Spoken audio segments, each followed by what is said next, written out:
বিসমিল্লাহির রহমানির রহিম। আহমাদুহু ওয়া নুসাল্লি আলা রাসূলিহিল করিম। সম্মানিত ভিউয়ার্স,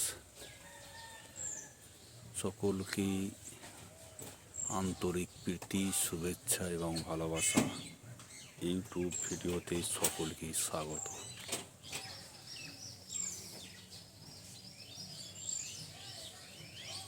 আজকে আপনারা দেখতে পাচ্ছেন ধর্মটা আর ধর্মর জায়গায় নেই কো, এটা রাজনীতিতে চলে গেছে।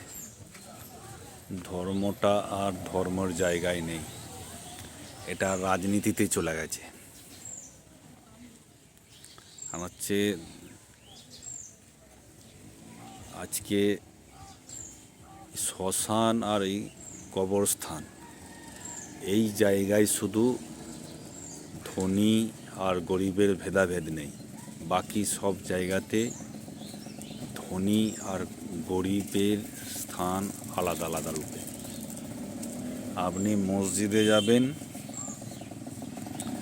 মসজিদে সেখানে দেখুন যারা রাজনীতি করে, হোমরা চোমরা, প্রচুর টাকার মালিক হয়েছে, বিভিন্নভাবে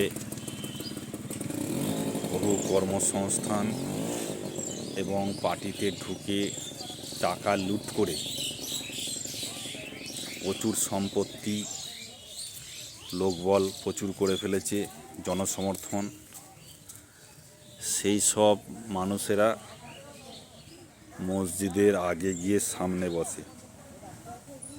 তারা যদি পিছনে বসে তাদেরকে ডেকে ডেকে নিয়ে এসে সামনে বসাবে। ওখানে বসলেন কেন, এখানে আসুন, এখানে আসুন, এখানে আসুন, এখানে এসো, এখানে কোথায়, সামনে আসো। আর একটা গরিব যদি ছেঁড়া প্যান্ট-জামা পরে যায়, একটা গরিব মরচে পড়া জামা, ছেঁড়া জামা, গরিব মানুষ খেতে পায় না, তারা যদি সামনে বসেও পড়ে ফাঁকা জায়গা দেখে, তো তাদেরকে বলবে একটু সরে যা না, এখানে একটু সরে যা, পেছনের দিকে যা, ওই অমুক বসবে, তমুক বসবে, অমুককে একটু জায়গা বসতে দে, এই বলে গরিব লোকটাকে পিছনে ঠেলে দেবে।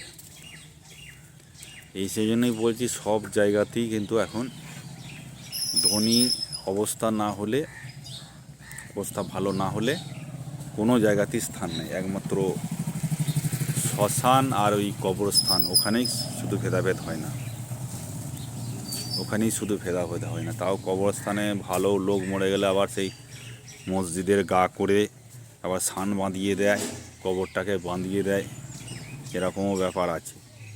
তো মূল জায়গাগুলোকে কিন্তু ওখানে ভেদাভেদ সেরকম হয় না। যেমন মাটি দিতে গেলে বা শ্মশানে পোড়াতে গেলে তুই গরিব মানুষ, তুই পেছুর দিকে যা, এসব হয় না আর কি, সেটাই বলতে চাইছি। হ্যাঁ, তাহলে এখন এইভাবে ধর্ম পালন করার কি দরকার? মেন হচ্ছে যে গরিব মানুষদের দান করতে হবে। যেই ধর্মে গরিব, যেই ধর্ম বা যেই ধর্মের যে অংশগুলো পালন করলে গরিব উপকৃত হয়, সেইগুলোই একমাত্র পালন করা বাঞ্ছনীয়। আর যেগুলো গরিব উপকৃত হয় না, অন্যান্য